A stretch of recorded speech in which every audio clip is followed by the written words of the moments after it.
Est à Monsieur Guillaume Florquin, rapporteur de la Commission des Affaires sociales pour l'autonomie.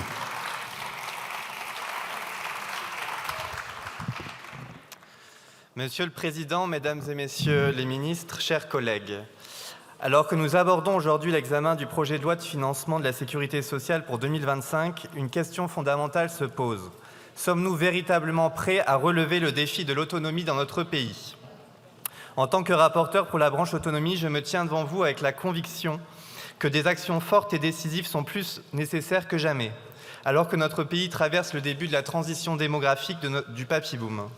La France compte aujourd'hui 2,6 millions de personnes âgées dépendantes, un nombre qui atteindra 3 millions en 2030 et 3,5 millions en 2040. Par ailleurs, plus d'1 million de ces personnes seront confrontées à une dépendance lourde, nécessitant majoritairement une prise en charge en établissement.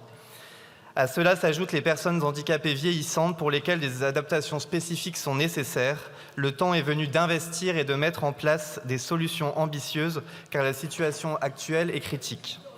Certes, le PLFSS 2025 prévoit une hausse de 2,4 milliards d'euros des dépenses, atteignant 42,4 milliards. Cependant, nous savons tous que cela ne suffit pas. Les établissements médico-sociaux, notamment les EHPAD, font face à de graves difficultés financières.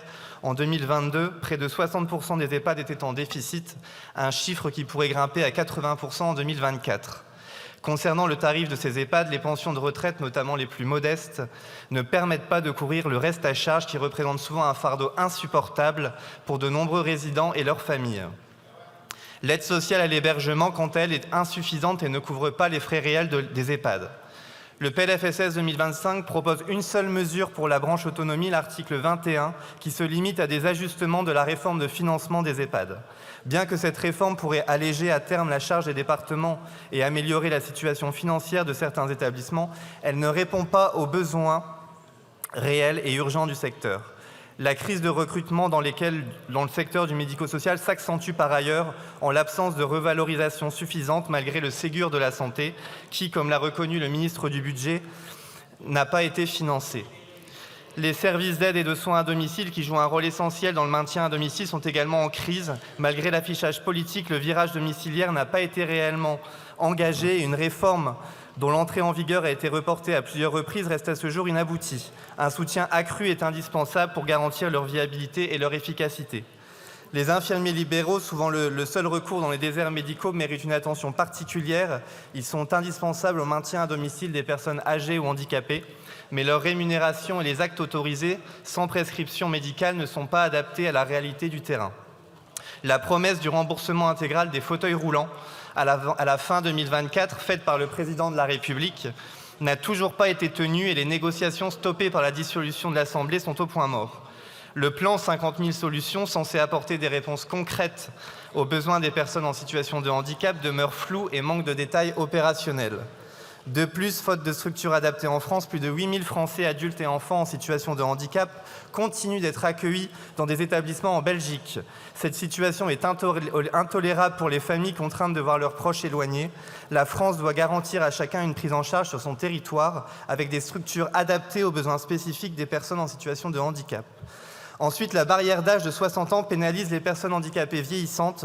Ce seuil les oblige à quitter le régime de la prestation de compensation du handicap pour l'APA, une aide inadaptée aux besoins spécifiques liés au handicap. Il est donc indispensable de revoir cette limite d'âge et d'assurer une prise en charge continue, sans rupture tout au long de la vie.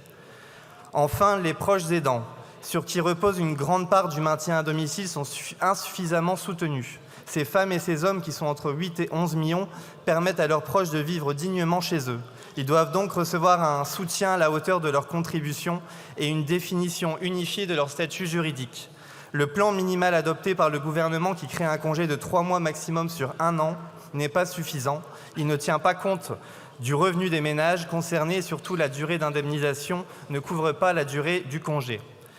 Le PLFSS 2025, malgré quelques avancées, ne répond pas aux attentes ni aux besoins fondamentaux de l'autonomie en France.